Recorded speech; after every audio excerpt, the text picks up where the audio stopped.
Hey again, welcome everybody. I am here today to talk with my friend Mike Mickunas. As Mike has made his transition from a long career with Kellogg's into the consulting and academic world, I wanted to share some of the conversations that he and I have had. I always walk away with them with a much better perspective based on his perspective, really seeing the world through kind of two sides, from the industry point of view, and as he's really learned and discovered some new interesting insights in the academic world. If you're joining us live, feel free to add to the comments box, ask questions. We may not get to them, but feel free to communicate with us. We like to keep it as interactive as possible. And with that, hey Mike, how are you? Hey, not too bad. Thanks for having me today, Hunter. Great. Let's see. Okay, there you are. Yeah, here I am. Well, you're in a much lighter shirt than the last time I saw you, which bodes well. I know you're not in Michigan today, you're in Ohio, but you're northern Ohio, so at least the weather's better. It looks like it's better there. Midwestern spring can swing 30 to 40 degrees any given day, so you just adapt. It's good. I grew up in New Mexico, as you know, and never before I moved to the Midwest had I experienced running the air conditioner and the heater on the same day. Exactly. It's all about phasing. Yeah. Well, as people join, and usually people kind of trickle in, usually we kick these off talking about your insights origin story. So I know you're teaching master's level insights and strategy courses, which I'm sure we'll get into, but not everybody finds their way kind of directly to this industry. So I'd love for you to just talk a little bit about how you got into this space and a little bit about your origin. Oh, absolutely. Because I think it's helpful. A lot of times when I listen to podcasts, these sorts of things, I'm always kind of enthralled by the different origin stories, because growing up, I think there's always this impression you see somebody late career and you just assume that it was a very linear path and it just all worked out. Yeah. But yeah, I kind of joke, I had the career that almost never was in some ways. I was, after undergrad at Ohio State, I was working in Cincinnati for IRI. And actually got the random recruiter call, as you did in those days, and asked me to come and interview with Kellogg's. And so I said, yeah, absolutely, it looks like a good opportunity. Went up to Battle Creek, did the interview, a set of interviews, and quite honestly didn't go great from my perspective nor their perspective. And so it was kind of a mutual thanks but no thanks at the end of that.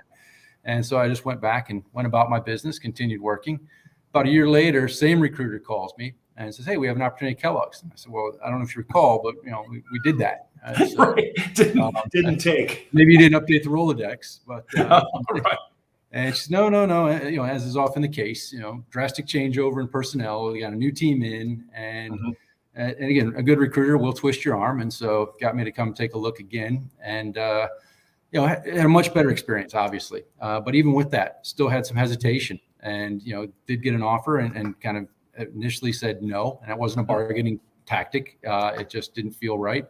But I think the thing that, as I've shared this story with people in their careers as they're coming up, then just had to do some searching as to what was really important. And when I looked at the full opportunity that was in front of me, it made sense to make the decision. So, being newly married at the time, we packed up our bags and moved to Battle Creek for what we thought would be a couple of years of a resume bump. And then we'd bounce back, and here we are, 25 plus years later, still loving the area, and had a wonderful career. Had the opportunity to start with basics of market analytics and go into all kinds of areas of consumer insights and analytics across my career. So definitely not. I mean, even though I played within one company in an area of insights and analytics, market research, there is still a great range in there, and you're never done learning. There's lots of ways to kind of keep things fresh and take on new challenges, and that's what kept it interesting for so long. But definitely not the traditional. Well, maybe not the traditional path, I guess. Well, it's so reassuring. I mean, so many people, and obviously there's all the, cliches at this point about the Great Resignation, everybody searching for their next big, true north. So that story is really reassuring. I think that it's okay. You know what I mean? It's not like everything, people with long, successful careers like yours, it's not like everything fell into place and you had your perfect plan and executed it.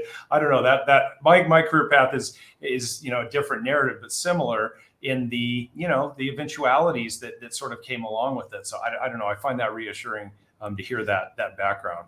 Well, and I think the advice that I tried to adhere to early in my career, and that I kind of echo for students or family or others, is look, just be open to opportunity. Yeah. And, have a sense of what's important to you and what's meaningful to you. But don't put hard constraints around that. I mean, stay true to those values, but those things can come to life in many different situations. And so it's just being open to those opportunities. And, I had whole literal years of my time at Kellogg where I said, this is the year of yes. Whatever comes, you say yes. Let's give it a try. Let's see what happens. So, and it just, you're going to have better experience, more positive experiences than negative experiences. Just kind of are open to those opportunities. Yeah. Well, and speaking of openness and opportunities, you've kind of made a transition into the consulting and academic world, right? Yeah, absolutely. A few years ago, I'd reached a point personally and professionally where I was ready to pivot. Loved my time and my career at Kellogg's. Will always be grateful for that opportunity. The learning curve, quite honestly, at that stage of the career can slow down a little bit. And it's time for some new challenges. And so, back to my comment a moment ago of thinking about what really interests you. I've got a passion for this industry. I love the challenge of trying to understand why people do the things they do and how to help companies succeed by understanding that. And that's that's essentially problem solving, bringing that together.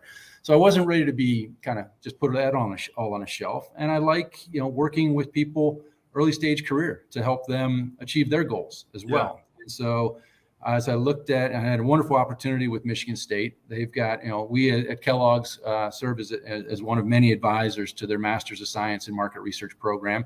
So I was familiar with the program and what I loved about it. And, it's some benefits of other master's programs in market research for sure. What I love about Michigan State, it's a very practical mindset, very applied mindset. So our students are going to get all the fundamental principles of market research, and they're going to get what that means in the real world. And so we've got a great mix of faculty. I mean, for someone like me, yes, I've got a master's degree, but I don't have a PhD, but I've got, a couple decades of relevant industry experience. So me being able to combine with other more traditional faculty, that I think is a good combination for the students. And the feedback has been really positive. I mean, I'm very appreciative to Michigan State for providing me this opportunity.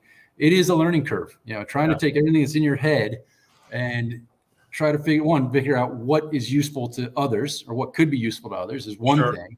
And then trying to figure out how to communicate it in a way that is useful is yet another challenge. So I'm loving that. And I love our students. I think the interesting thing, you and I were speaking, offline, is a lot of us came into market research through the side door. I was an undergrad in business with a marketing focus. And, quite honestly, my marketing research course in my undergrad, I think I got a C. Ditto, absolutely. I'll say that in part of it is, sure, there's the intellectual challenge on my side, but it's when I met the girl who would become my wife. The timing just happened to coincide. So I'll be honest to say I might have been a little distracted and not as focused on the academic side of things at that point. Where I was going with that is, in this master's program, we've got people who have decided that this is an area of interest, and they've made the commitment to build the skills and move in that direction. So, from an instructor perspective, I find it to be a very kind of welcoming audience, which is great. They're very receptive, and because they're also engaged, they're not just receptive. They can challenge me, which is awesome as well. I mean, having spent the majority of my career in the corporate world, you get used to the daily challenges and battles, and quite honestly, I enjoy that. It's not, it's less exciting to just kind of lay something out there and just people just blindly say, okay, oh yeah, thanks. That doesn't happen in the corporate world. So a little back and forth and debate is a really good thing, and these students have that, and it's just been a lot of fun. That is cool. I mean, I think that kind of segues a bit into some of what we set this talk up and some of what you and I have talked about of, the conventions, what I'd refer to, and I think what you refer to often as some of the bad habits that can happen in going enterprises, in big CPG companies. And I think a lot of it is driven by sort of a resistance or an avoidance of that kind of challenging and challenging and questioning isn't dissent or disruptiveness for disruptiveness sake. It can be really productive. So I wonder if what have you, as you've kind of been over on that side where that's, in an academic world where, the Socratic method and all of that is really embraced, what are some of the things that you've really noticed or maybe reflected on that were bad habits or that may go on in lots of boardrooms that you see real opportunity to reframe and shift from? Well, I think broadly, and this actually started before my shift to Michigan State, is just through the market research industry and as we practice it. So probably 5-8 years ago, I started to get very interested in behavioral science and the applied behavioral economics within marketing and what that could mean. And when I started to look at how I'd kind of grown up in market research and what a lot of the, if you will, kind of accepted wisdom was, it was missing a lot of that. Yeah. And so that really, within my work at Kellogg's, we started to go on our own journey of, once you go away from the wow factor of behavioral science and all the fun stuff in that, it's like, well, what do you really do with this? And that obviously led to how you and I have reconnected as well. And the great work you guys are doing at Alpha Diver to bring a model-based approach to that. Yeah. But what I was finding in my professional side and now what I'm trying to bring into the academic side is a productive way to help shift our methodologies to embrace behavior in small steps and in big steps. Yeah. And that's really the core of what keeps it interesting for me. I think it will always be a place for, again, the sound principles of good survey design, solid questionnaire writing, those types of things. Those are they have a role. It's just that I find, the equivalent in the qualitative space would be group interviews / focus groups. I think what I found though is those became such default vehicles in our industry. Yeah. And so they were being used all too often, and if I'm honest, more out of convenience than out of purpose. Yeah. And it's easy enough to turn to your research partner and say, "Can you get us a focus group? We need to talk to people." Yes, we know how to do that, right? We can do. Now, is it the right thing to do? Sometimes yes, a lot of times not necessarily. But it's hard to change. I mean, I know from my time in Kellogg's, leading a relatively large insights team. It's tough to get everyone moving in the same direction within insights, for one thing, but insights doesn't live in a vacuum. They interact. It's a dynamic with other stakeholders. So there's still expectations, especially in an organization, of the way things are done, quite true. So, so it's moving it more towards how do we start to respect the strengths of the traditional methods, and how do we start to move into more, they're not contrary, quite honestly. That's where I always kind of struggle. People want to debate or kind of contrast these. They're not contrary. It's just the great market research has always been human-centric and connecting with people where and when they are experiencing the behaviors that we care about. Yeah. And that's the tools today are just getting much better at helping us do that. Yeah. Yeah. One of the comments here from it doesn't have the name, but a fellow adjunct professor at University of Cincinnati here says, students appreciate the real world examples. And one thing I've noted as I've guest lectured in a couple of your courses, when I was sort of evaluating the academic world, I haven't done it in a long time, but back then it was, is it a lecture methodology or a case methodology? And like whole universities, I mean, that was like, looking at like a grad school program, that was, you want this or you want that? Is it lecture or is it case? One thing I've noted that you guys do, and even in the sessions we've done, is we'll do some quote lecture where we provide the framework. And then we've done breakouts, and we've done it with Zoom in a lot of cases, but I've been amazed at then the application that the students are able to bring back, sort of creating their own cases. So I think that's one thing that has been interesting to me, kind of to your point, that it doesn't have to be one or the other. To do all case studies or all lecture, it doesn't really make any sense.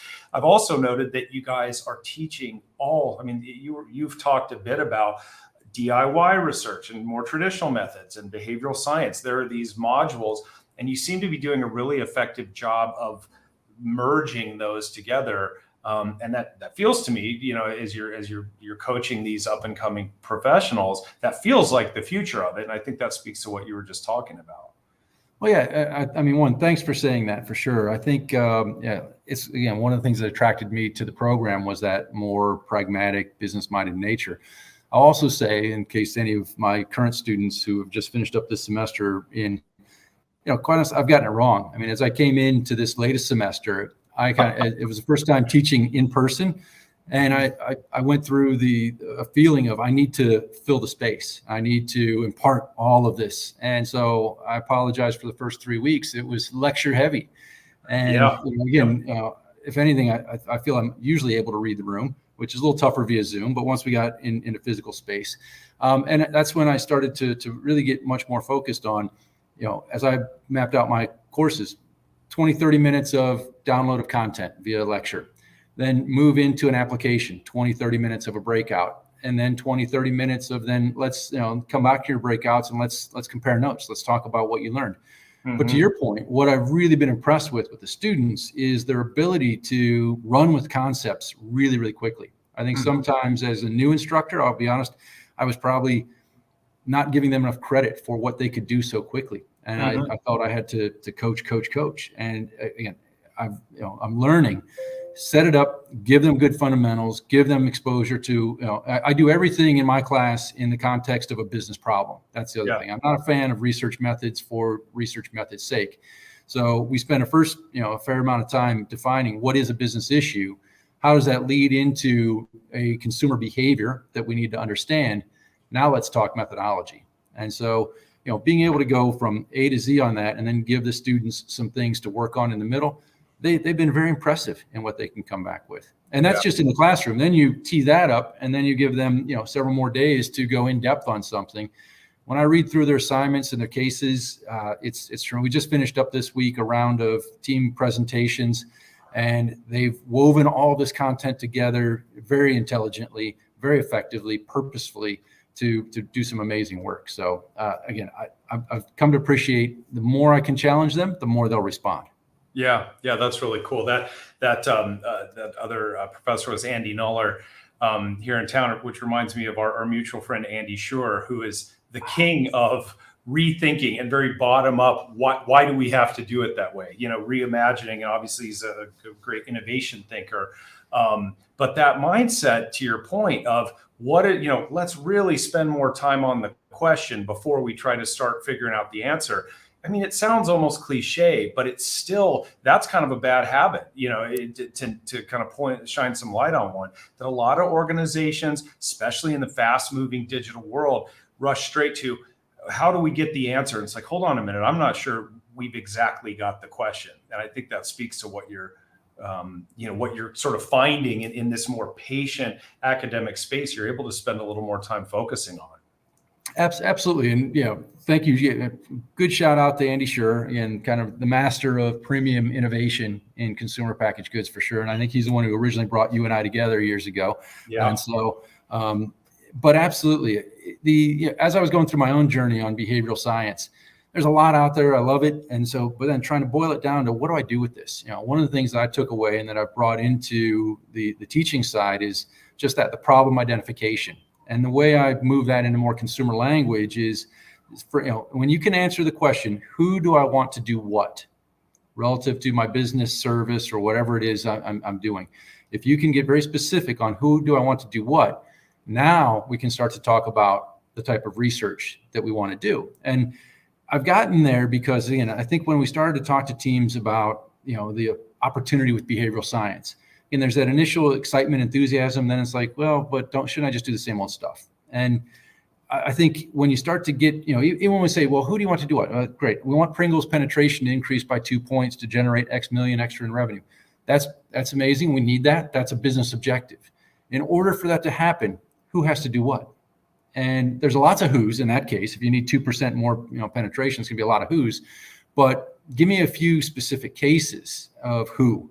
And then let's go understand that who, because, when, as you and I are talking, and I was thinking about this conversation, I think sometimes when people hear about, well, we have to make this revolutionary shift to behaviors. And yes, you could, but you don't have to. You can just start to do a few things fundamentally better. Yeah. And the first one is just getting that human definition of who do I want to do what. Yeah. Once you know that takes you to where I emphasize all the time: context, context, context. Yeah. What situation, what environments does the behavior you care about occur in? When do people buy or use your products? Shout out to A.G. Lafley for Moments of Truth from decades ago. Yeah. right? You can frame your who do you want to do what through 0 moment of truth, first moment of truth, second, et cetera.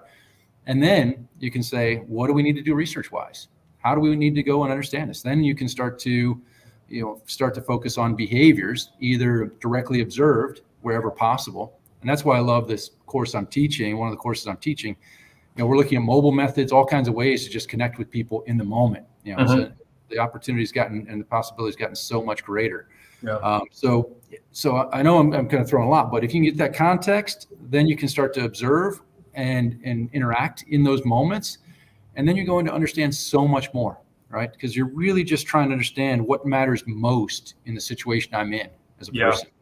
And it might not be my brand imagery or your brand imagery. It might not be that 8th feature that engineering forced into the but what's happening with that person holistically? What environmental factors affect what they're doing? And just getting close to that moment makes a huge difference in the quality of your research. Well, that's one of the things that as I've gotten discovered and learned so much in the neuroscience space from from my team here and Siggy Hale, who is our principal neuroscientist, who really taught me up on a lot of this stuff. When I met him 10 or 12 years ago, it was like, oh, he's a neuroscientist. This is going to be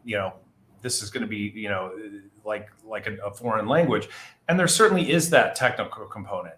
But the kind of irony when you talk about all these really, kind of heady topics, neuromarketing, et cetera, is that human beings are simple creatures. We move towards pleasure, move away from pain. I mean, that was the first thing Siggy said, is people are actually pretty predictable. It's how they behave in a context and what influences that needs to be studied and measured. And that, as I hear you talking about who do we want to do what and when, those sound almost rudimentary. You can almost imagine who would stand up in front of a team of fellow professionals and say something like that. It sort of takes some guts to boil it down, but the fact is that's how human beings are wired. And it's kind of, for me, it was a lot of absolution. It's like, this isn't all algorithms and chaotic path to purchase, these contracted journey maps and things. It's actually a much simpler equation that people are navigating in real life, albeit subconsciously. Well, I absolutely agree, and I think that's where sometimes behavioral science doesn't do itself a disservice, but it gets kind of put in a space of, wow, it's going to be too complicated, it's too much to take on. And your point is a very key one. Is people are, I don't want to say simple, but it's a truism that easy works. If we can make it easy for people, they're more likely to engage. They're more likely to do the behavior. We're creatures of our environment. So how do we understand that? So again, that's where, as we look at even common tools, I was speaking to the class yesterday, I'd rather take an imperfect tool in perfect context than a perfect tool in bad context, right? Because I can then learn in that space and see what's going on. And I might uncover some things that are a little different than what I thought. And and I can then take even my existing tools. I can, take a questionnaire. If I ask about your perceptions of a concept in truly conceptual ways, which happens a lot in questionnaires in terms of liking that, then I'm going to get some answers. If I ask you to recall a very specific recent experience and get more descriptive about what was occurring around that, then I'm going to learn much, much more. So you can still use the instruments, but you use them in a different way. Yeah. Same with even purchase intent. I mean, we've all hated purchase intent in concept testing and things forever. And it has a role, but what if you went beyond the if of will you purchase to, let's say, yes, I've agreed at least top 2 box to that. Now tell me how you're going to purchase. Let's understand that. And then you're going to see, now you're, if I'm the respondent, now you're asking me to think about my behavior of actually doing something. And I'm going to see some markedly different answers. Yeah. And so they're nice little tweaks that anyone can start to make with their existing tools. And then as you're doing that, I think it then leads to exploring the wider range of solutions that are out in that space. That's right. Yeah, that's right. So, Bob Goodwin pointed out, applauded your comment of the year of saying yes. And I mean, as you think about your students, a couple years worth of students, as they're going out into industry, whether in big CPG or wherever their path takes them. I mean, what are some of the things that you would want their employer organizations to say yes to? I mean, what are some of the headwinds you think they might face, but that, as they bring these ideas forth, you sort of encourage whether CMOs or just sort of, broader corporate cultures, what are some of the things you think they might encounter resistance of, but you'd sort of implore them to say yes to? Yeah, it's an excellent question. It actually, we had a little conversation on that yesterday, because I think there's still a reverence for a lot of tried and true traditional solutions. And again, often for good reasons, sometimes more for just legacy reasons. Mm-hmm. And so, the thing I advocate for our students is, as I was, my last position was global VP of Insights and Analytics. I didn't contract much research. I was spending more of my time in leadership meetings and all the other fun that comes with being at that level of a corporate world, Sure. right? Yep. So the new ideas were coming from the team, the teams themselves. And so as our students go into roles, I'm advocating they need to be the change agents. And so, yes, they're going to meet resistance. So, a comment came up yesterday as we were talking about some more in the moment qual and using mobile video and some other solutions to crack a question. One of the pushbacks was, well, couldn't we just get this through a quant survey? And, wouldn't people, will they make the decision off of that, or will they need the quant survey to make the decision? Mm-hmm. And that's a real question. I worked with a lot of people who just wanted, another survey, another sample, and cut the data this way, that way. Yeah. And, a way to get past that is, one, recognize that that's then the person asking that has a need for a little bit of insurance, a little bit of a guarantee. So how else can you provide that? And, the nice combination as a researcher today is, with the explosion of data, you can go out and find secondary data to kind of show evidence of why a change needs to happen, or what's, a trend is coming. You don't need to do a unique survey if there's a massive trend out there. And then you can go very close to the people who, again, if you go to that, who do you want to do what? If you go and are able to kind of illustrate what people are doing today, why they're doing it, and how you could win in that space, I think you can start to change that. And then, then you're really helping that audience internally be more comfortable with where you're going. And you, as the researcher, these students are able to bring in some new methodologies and some ways to kind of, if you'll, teach the organization they're joining. So it's again, what I learned from Andy going way back, you'll probably recognize it, is yes and. Right? He edits the word "but" out of his conversations. So, especially when you're new to an organization and someone says, "Yeah, we need to do this right," yes, and we could look at it this way as well.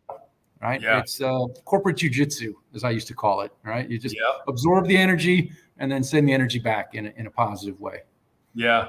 Well, and I think even, as you talk about the students, going in that literal example, going into organizations that have some conventions in place, using some of these techniques and this human empathy on, who am I talking to? Is this person really need another data point, or is there something else at hand to help people make those decisions, to empathize with our teams, rather than just, solely focus on the consumer. I mean, helping our a lot of these techniques and a lot of what you're talking about, what do we want to do when? I mean, that can be focused internally as well, and can be, massively powerful in terms of culture and efficiency and just getting along and enjoying our work lives.